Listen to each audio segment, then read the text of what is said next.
Hello everyone, আমার আজকের বাংলা ক্লাসে আমি তোমাদের সবাইকে জানাই স্বাগত।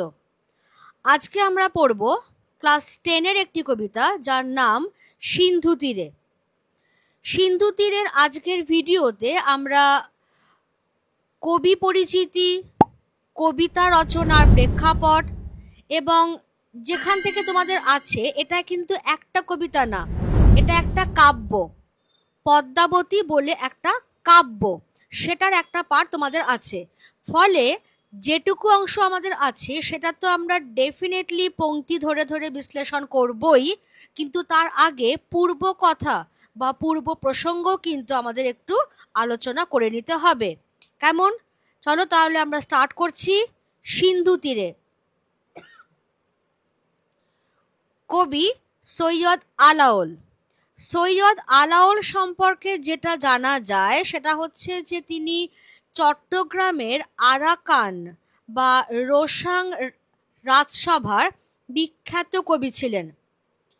তার সময়টা মোটামুটি খ্রিস্টীয় সপ্তদশ শতাব্দী। বলাই হয় যে মধ্যযুগের বাংলার মুসলমান কবিদের মধ্যে তিনিই ছিলেন সর্বশ্রেষ্ঠ। এবার এই সৈয়দ আলাওল আরাকান রাজ থদমিন্তারের প্রধানমন্ত্রী মাগন ঠাকুরের অনুরোধেই পদুমাবত কাব্যের অনুবাদ করেন। হিন্দি কবি একজন ছিলেন মালিক মোহাম্মদ জায়সি। তার আওধি ভাষায় লেখা যে পদুমাবত কাব্য, সেটাকেই সৈয়দ আলাওল বাংলায় অনুবাদ করেন এবং কাব্যটির নাম দেন পদ্মাবতী। কেমন? তাহলে এখান থেকে আমরা যেটা পেয়ে গেলাম যে সৈয়দ আলাওল তিনি আরাকান বা রোসাং রাজসভার কবি ছিলেন। তার সময়কালটা সপ্তদশ শতাব্দী এবং তিনি আরাকান রাজ থদমিন্তারের যিনি প্রধানমন্ত্রী তার নাম হচ্ছে মাগন ঠাকুর, তার অনুরোধে পদুমাবত কাব্যটির অনুবাদ করছেন। এবারে তাহলে চলে এসো সিন্ধু তীরে যে কাব্যাংশটি আমাদের আছে তার মূল গ্রন্থের নাম আমরা পেয়ে গেলাম পদ্মাবতী। প্রকাশকাল 1646 খ্রিস্টাব্দ। এবং আমি এটা বলেই দিয়েছি যে এটি প্রকৃতপক্ষে হিন্দি কবি মালিক মোহাম্মদ জায়সির আওধি ভাষায় লেখা পদুমাবত কাব্যের অনুবাদ। কেমন? এবারে দেখো এখানে একটা স্টার সার্কেল দেওয়া আছে। কেন না মূল কাব্য অর্থাৎ পদ্মাবতী। এই পদ্মাবতী কাব্যে সিন্ধু তীরে পাঠ্যাংশটির নাম ছিল পদ্মা সমুদ্র খণ্ড। তাহলে পদ্মাবতী কাব্যে যে অংশটা পদ্মা সমুদ্র খণ্ড বলে রয়েছে সেটাই তোমরা তোমাদের বইতে সিন্ধু তীরে বলে পাঠ করছো। ঠিক আছে, এবারে তাহলে আমরা কবিতার আলোচনায় চলে যাব। সেখানে কি বলা হচ্ছে, সেখানে যদি আমরা একটু ভালো করে কবিতাটা আগে পড়ে নি পুরোটা। কন্যারে ফেলিল যথা জলের মাঝারে তথা দিব্যপুরী সমুদ্র মাঝার, অতি মনোহর দেশ নাহি তথা দুঃখ ক্লেশ, সত্য ধর্ম সদা সদাচার। সমুদ্র নৃপতিসুতা পদ্মা নামে গুণজুতা, সিন্ধু তীরে দেখি দিব্য স্থান, উপরে পর্বত এক ফল ফুলে অতিরেক, তার পাশে রচিল উদ্যান। নানা পুষ্প মনোহর সুগন্ধি সৌরভতর, নানা ফল বৃক্ষ সুলক্ষণ, তাহাতে বিচিত্র টঙ্গী হেমরত্নে নানা রঙ্গী, তথা কন্যা থাকে সর্বক্ষণ।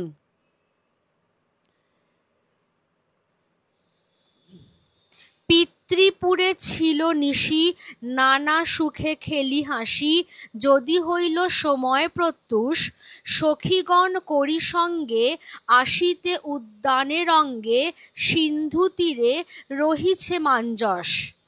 মনেতে কৌতুকবাসী তুরিত গমনে আসি, দেখে চারি সখী চারি ভিত, মধ্যেতে যে কন্যাখানি রূপে অতি রম্ভাজিনী, নিপতিতা চেতন রহিত। দেখিয়া রূপের কলা বিস্মিত হইল বালা, অনুমান করে নিজ চিতে, ইন্দ্র শাপে বিদ্যা ধরি, কিবা স্বর্গ ভ্রষ্ট করি, অচৈতন্য পড়িছে ভূমিতে। বেকত দেখিয়ে আঁখি, তেন সবসন সাক্ষী, বেথানিত হইছে কেশ বেশ। বুঝি সমুদ্রের নাও, ভাঙিল প্রবল বাও, মোহিত পাইয়া সিন্ধু ক্লেশ। চিত্রের পতলি সমা, নিপতিত মনোরমা, কিঞ্চিত আছয় মাত্র শ্বাস। অতি স্নেহ ভাবি মনে, বলে পদ্মা ততক্ষণে, বিধি মোরে না কর নৈরাশ। পিতার পুণ্যের ফলে, মোহর ভাগ্যের বলে, বাহুরক কন্যার জীবন।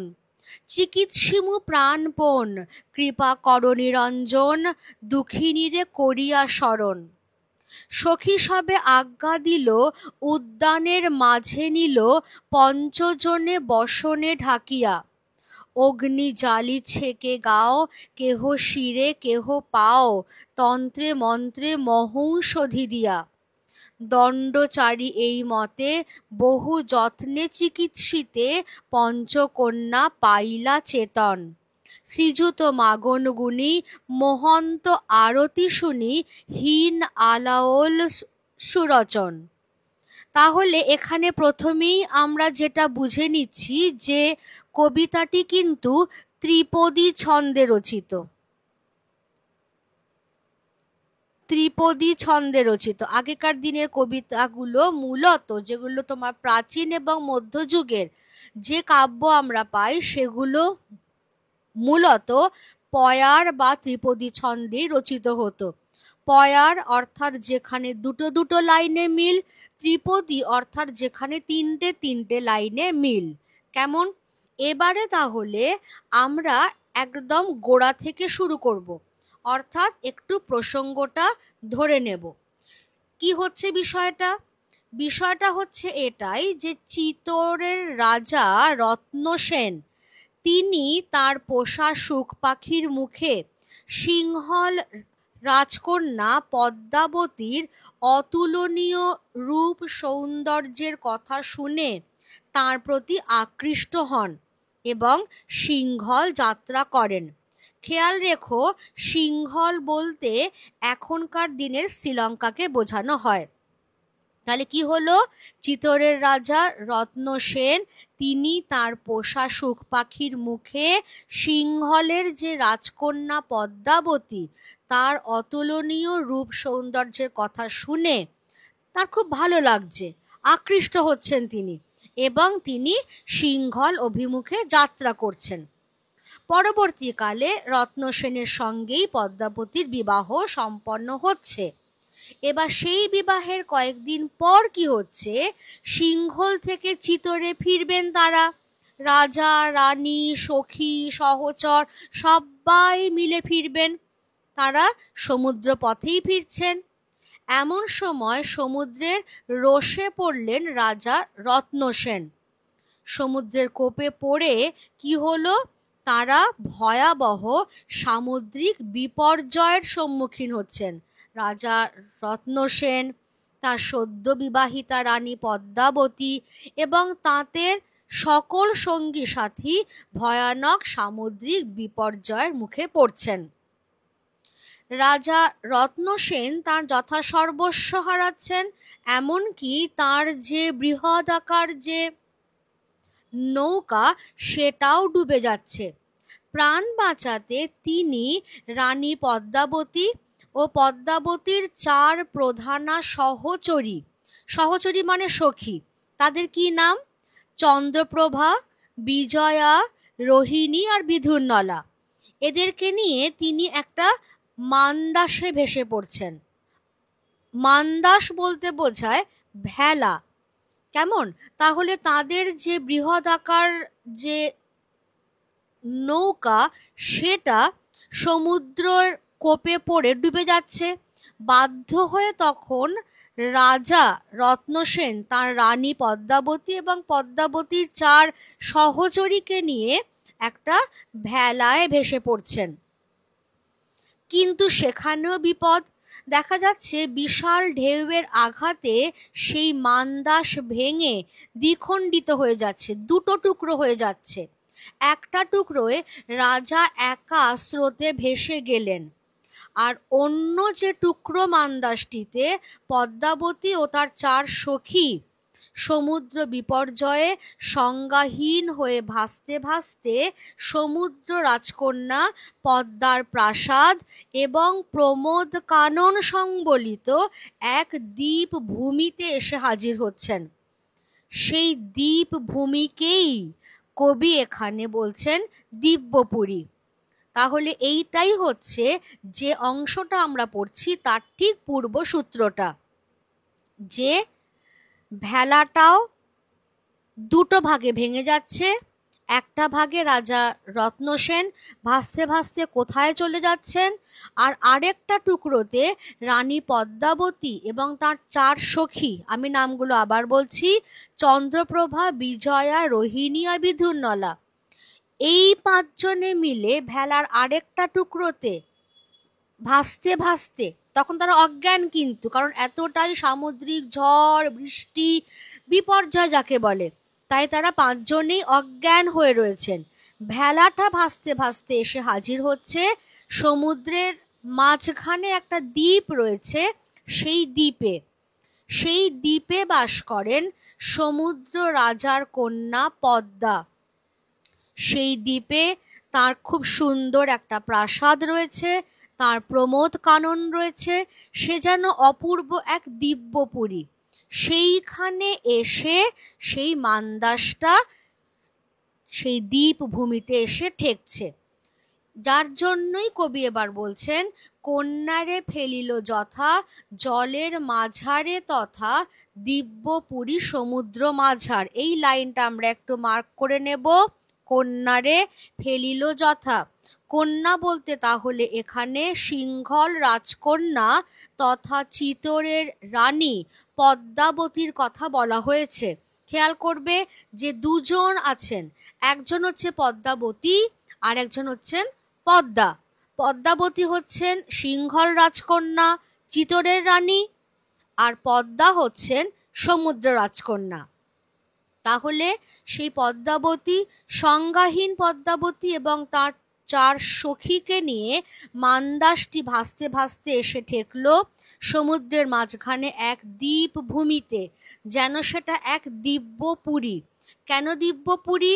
কারণ সেই জায়গাটা খুব সুন্দর, সেটা আমরা এক্ষুনি আলোচনা করব।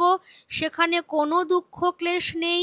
শুধু তাই না, সেখানকার যারা অধিবাসী, যারা সেখানে বাস করেন, তারাও সকলে সৎ, তারাও সকলে ধার্মিক এবং সদাচারী। তাহলে এবারে এসো ব্যাখ্যাতে আমরা যাই। দিব্য শব্দের অর্থ কি? দিব্য শব্দের অর্থ হচ্ছে মনোহর, স্বর্গীয়। সমুদ্র বেষ্টিত সেই দ্বীপভূমি যেন ছিল স্বর্গের মতো সুন্দর, সত্য ধর্ম আর সদাচারে পবিত্র, তাই সেটাকে বলা হয়েছে দিব্য। স্বর্গ যেরকম সুন্দর হয়, স্বর্গে যেরকম ধার্মিক মানুষেরা থাকেন, স্বর্গে যেরকম সবাই সদাচারী হয়ে থাকেন, ঠিক স্বর্গের মতোই সুন্দর সেই দ্বীপভূমিটা। পুরী শব্দের অর্থ আমরা সবাই জানি। পুরী শব্দের অর্থ হচ্ছে নগরী। দিব্যপুরী বলতে কবি তাহলে সিন্ধু তীরের সেই পবিত্র যে নগরী, সেটিকেই বুঝিয়েছেন, যা কবির ভাষায় অতি মনোহর দেশ। দেখো, অলরেডি আমি এটাকে আন্ডারলাইন করেই দিয়েছি, অতি মনোহর দেশ। কিন্তু সেটা মনোহর হয়েছে শুধু যে সেই দ্বীপভূমির সৌন্দর্যের জন্য তা কিন্তু নয়।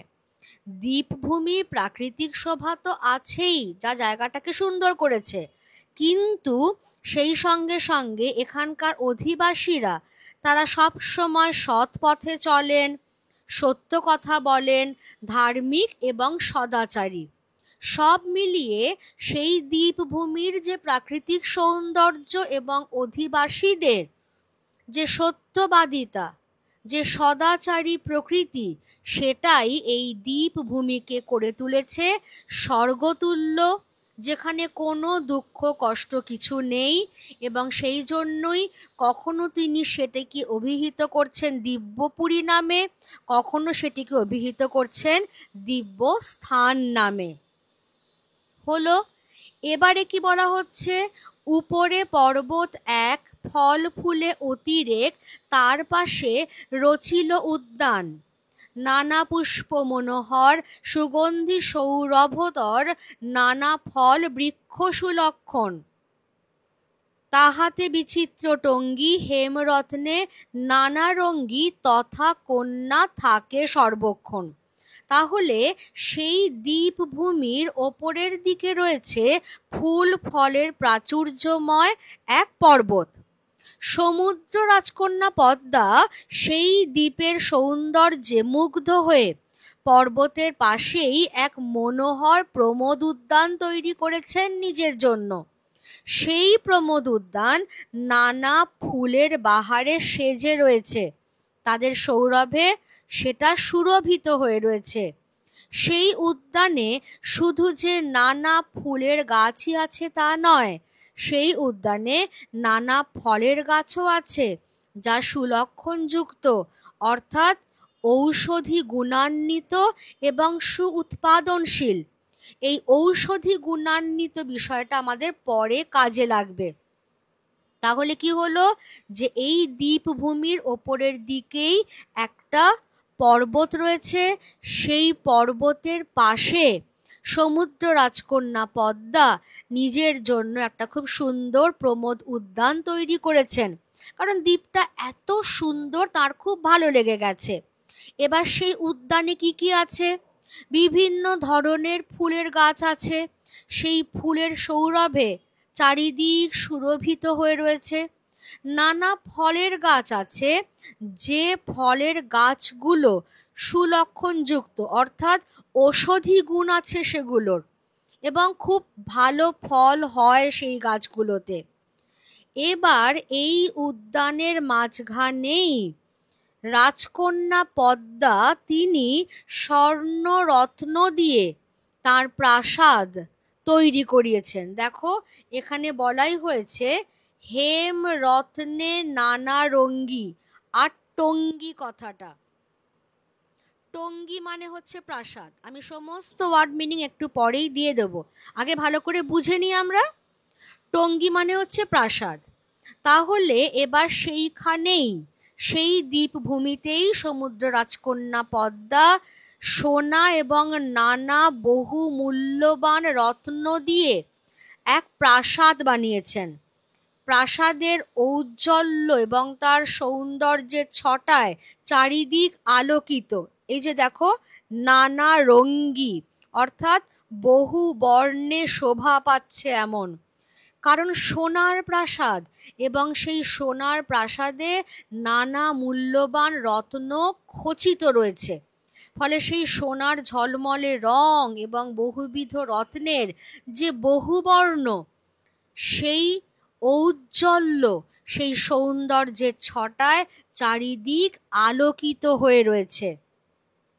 এবার সেই দ্বীপভূমিকে ভালোবেসে, সেই দ্বীপভূমির সৌন্দর্যে মুগ্ধ হয়ে সমুদ্র রাজকন্যা পদ্মা সেই দ্বীপে তার প্রাসাদেই সবসময় থাকেন। তথা কন্যা থাকে সর্বক্ষণ। তাহলে এই কন্যার মাথায় আমি একটা টিক মার্ক করে দিলাম, এইটা বোঝাবার জন্য যে এই কন্যা হচ্ছেন সমুদ্র রাজকন্যা পদ্মা। কেমন? এবারে আমরা এগোচ্ছি। কি বলা হচ্ছে, পিতৃপুরে ছিল নিশি, নানা সুখে খেলি হাসি, যদি হইল সময় প্রত্যুষ, সখীগণ করি সঙ্গে, আসিতে উদ্যানে রঙ্গে, সিন্ধু তীরে রহিছে মাঞ্জস। তাহলে সমুদ্র রাজকন্যা পদ্মা সেই দ্বীপের সৌন্দর্যে মুগ্ধ হয়ে নিজের প্রমোদ কাননে তার প্রাসাদেই সবসময় থাকেন। শুধু রাত্রিটুকু তিনি সমুদ্রের তলায় চলে যান, তার পিতার প্রাসাদে অতিবাহিত করেন। এবার যে দিনটায় সেই দ্বীপভূমিতে সেই সিংহল রাজকন্যা পদ্মাবতীর যে ভেলাটি এসে ঠেকেছে সেই দিনকার কথা বলা হচ্ছে। সেদিন কি হলো?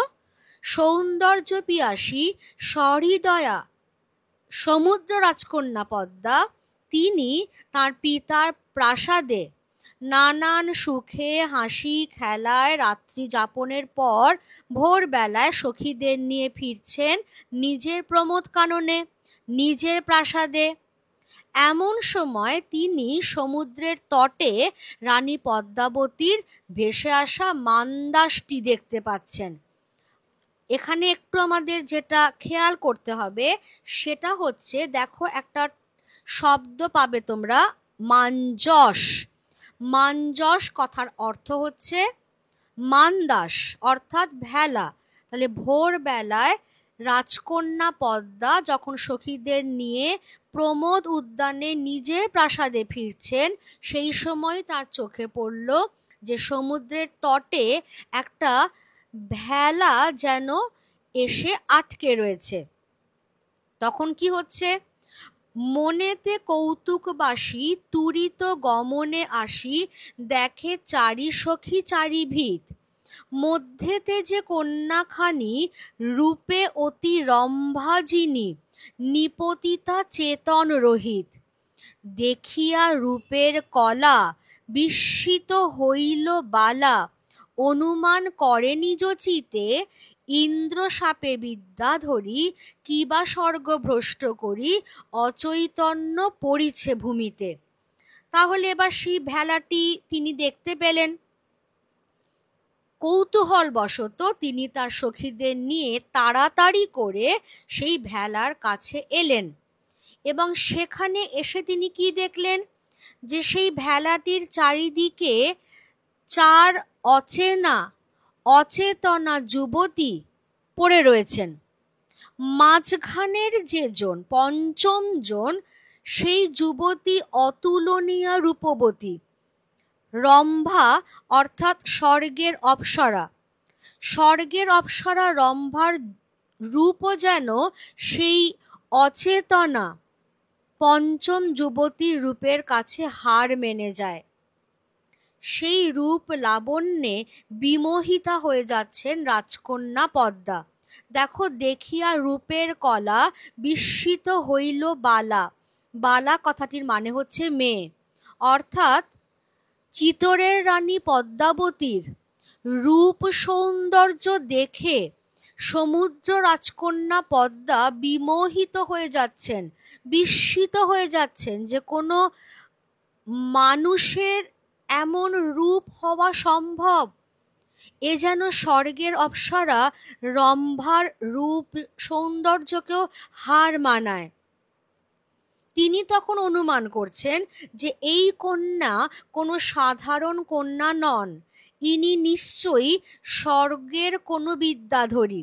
বিদ্যাধরী বলতে বোঝায় স্বর্গের গায়িকা। তাহলে ইনি নিশ্চয়ই কোনো বিদ্যাধরী।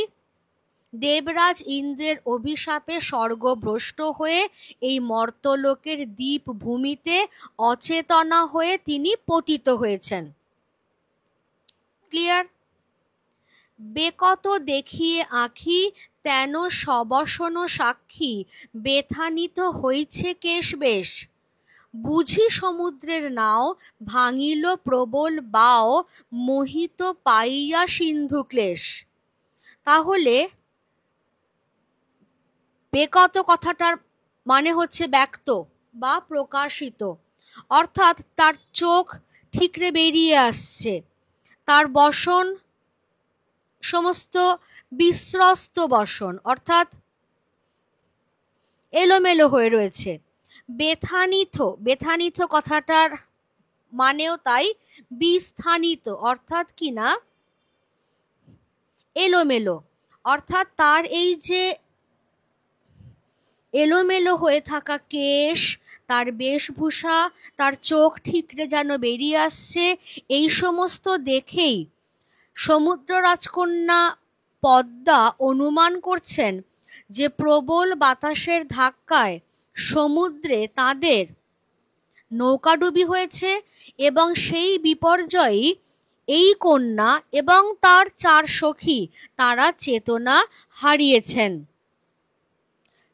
চিত্রের পতলি সমা নিপতিত মনোরমা কিঞ্চিত আছয় মাত্র শ্বাস, অর্থাৎ পটের ছবির মতো সুন্দরী সেই ভূপতিতা নারী। চিত্র মানে ছবি, আমরা সবাই জানি।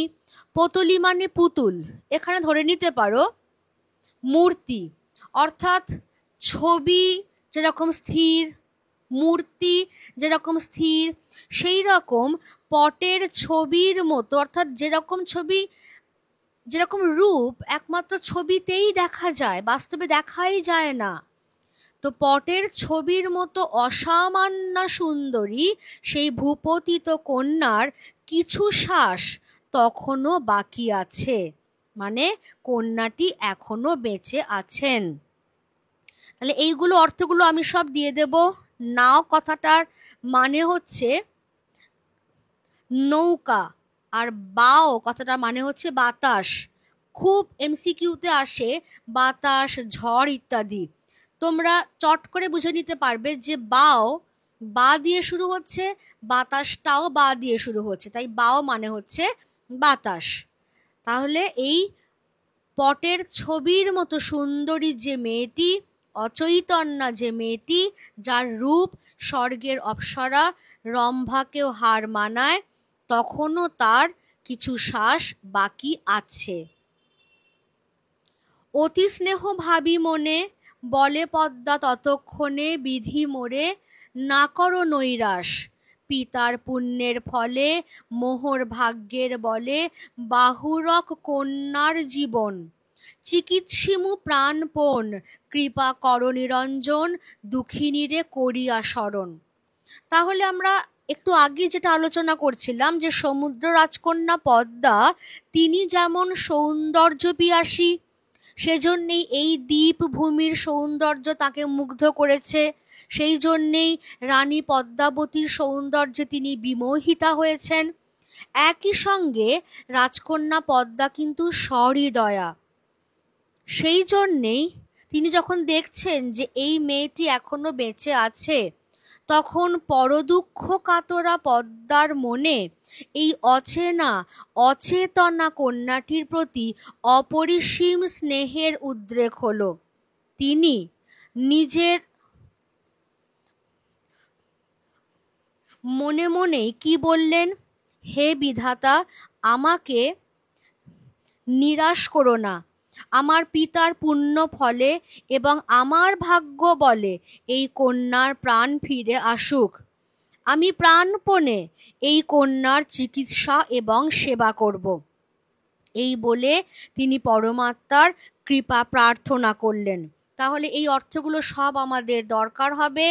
বিধি কথাটার অর্থ দরকার হবে, বাহুরক কথার অর্থ দরকার হবে, চিকিৎসিমু, তোমরা কোনো চিন্তা করো না, একটু পরেই দেখবে সমস্ত অর্থ তোমাদের কাছে চলে এসেছে। আপাতত আমরা কবিতাটা শুধু বুঝছি যে পরদুঃখ কাতরা পদ্মা তিনি ঈশ্বরের কাছে মনে মনে প্রার্থনা জানাচ্ছেন যে তার পিতার যা পুণ্য এবং রাজকন্যা পদ্মার যা ভাগ্যগুণ, সেই সমস্ত কিছু মিলিয়ে মিশিয়ে পরমাত্মা যেন এই মেয়েটির প্রাণ ফিরিয়ে দেন। এই বলে তিনি ঈশ্বরের কাছে কৃপা প্রার্থনা করছেন এবং তারপর তিনি সখীদেরকে আজ্ঞা দিচ্ছেন। দেখো, সখী সবে আজ্ঞা দিল, উদ্যানের মাঝে নিল পঞ্চজনে বসনে ঢাকিয়া, অগ্নি জালি ছেকে গাও, কেহ শিরে কেহ পাও, তন্ত্রে মন্ত্রে মহৌষধি দিয়া।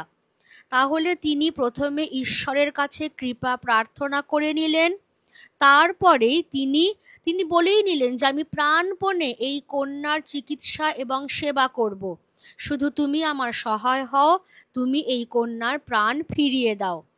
এই বলে ঈশ্বরের কৃপা প্রার্থনা করে তিনি সখীদেরকে আজ্ঞা দিলেন এই 5টি যে কন্যা, তাদের দেহ বসনাবৃত করে রাজকন্যা পদ্মার সেই উদ্যানে তাদেরকে পৌঁছে দেওয়া হলো এবং সেখানে কি করা হলো, পঞ্চকন্যাকে উদ্যানের মাঝে নিয়ে যাবার পর আগুন জ্বেলে তাদের গায়ে, হাতে, পায়ে, মাথায় সেঁক দেওয়া হলো। সেই সঙ্গেই তন্ত্র মন্ত্র মহৌষধের প্রয়োগ শুরু হলো। এই যে টার্মটা দেখো এখানে রয়েছে, তন্ত্র মন্ত্র মহৌষধি।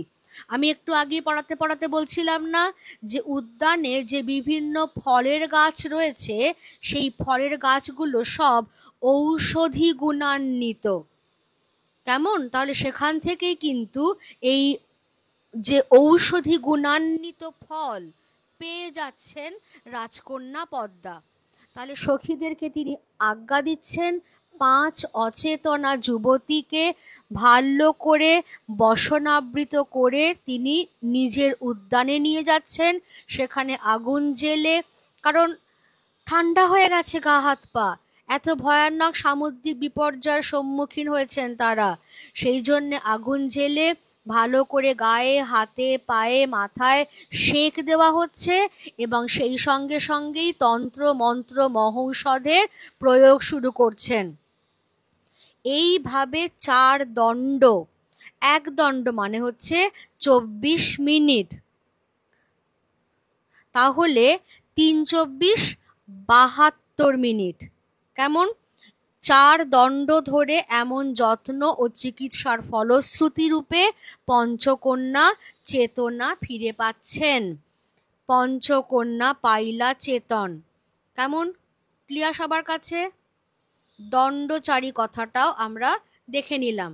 তাহলে গায়ে, হাতে, পায়ে, মাথায় ভালো করে গরম আগুনের সেঁক দেওয়া হচ্ছে, তন্ত্রমন্ত্র মহৌষধির প্রয়োগ করা হচ্ছে লাগাতার, এবং 4 দণ্ড ধরে এইভাবে যত্ন ও চিকিৎসার ফল হিসেবেই পঞ্চকন্যা তারা তাদের চেতনা ফিরে পাচ্ছেন।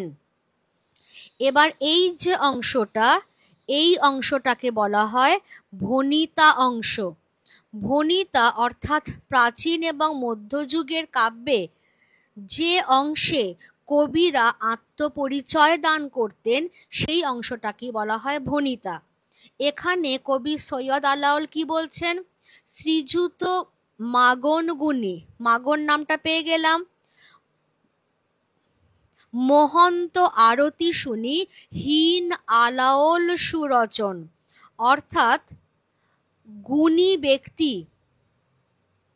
মাগন ঠাকুর, যিনি আরাকান রাজ থদমিন্তারের প্রধানমন্ত্রী অর্থাৎ পুরোহিত স্থানীয় ব্যক্তি, তার আরতি, তার অনুরোধে এই তুচ্ছ কবি সৈয়দ আলাওল তিনি এই কাব্যটি রচনা করলেন। তাহলে কবির বিনয় যেমন প্রকাশিত হয়েছে যে হীন আলাওল, তেমনি আবার তার পৃষ্ঠপোষক যিনি অর্থাৎ মাগন ঠাকুর, তাকেও তিনি সর্বশ্রেষ্ঠ সম্মানে ভূষিত করছেন, মাগন গুণী। এবং তিনি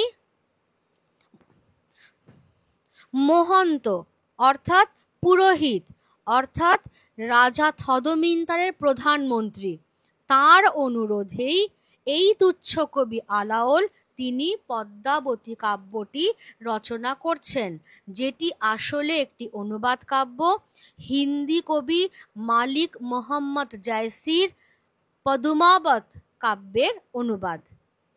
ক্লিয়ার? এখানেই তাহলে আমার আলোচনা শেষ হলো। এবারে আমি চট করে শব্দার্থ আর ব্যাখ্যাগুলোতে একবার চোখ বোলাতে বলবো সবাইকে।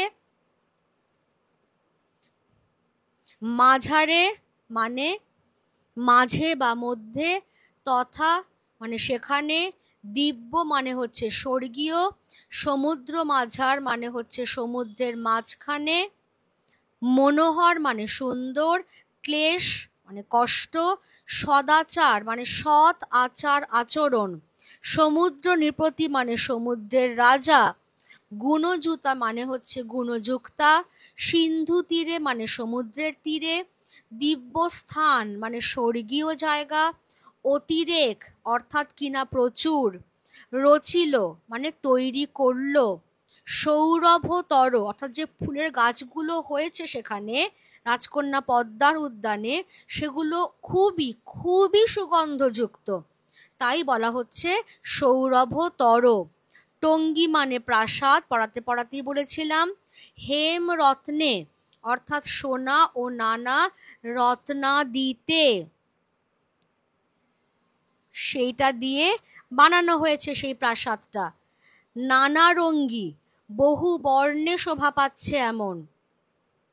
নিশি মানে রাত, প্রত্যুষ অর্থাৎ ভোর। মাঞ্জাস মানে মান্দাস অর্থাৎ ভেলা। তুরিত গমনে মানে দ্রুত, তাড়াতাড়ি। চারিভিত মানে চারিদিকে। রম্ভা স্বর্গের একজন অপ্সরা। যিনি মানে জয় করে। নিপতিতা পড়ে আছে এমন। চেতন রহিত মানে অচেতন।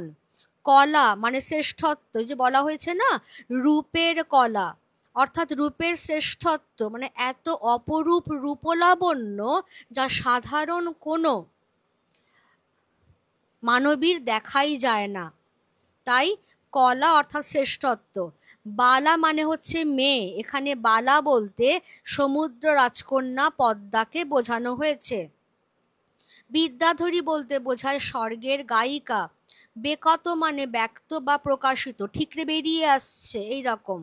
তেন সবসন সাক্ষী, তার পরিধেয় বস্ত্রের সাক্ষ্যে। এই যে বসন বিস্রস্ত হয়ে গেছে, চুল সমস্ত ছড়ানো ছেটানো, এগুলো দেখেই মনে হচ্ছে যে তাদের নৌকা সামুদ্রিক বিপর্যয়ের মুখে পড়েছিল। বেথানিত মানে বিস্থানিত, অর্থাৎ কিনা এলোমেলো।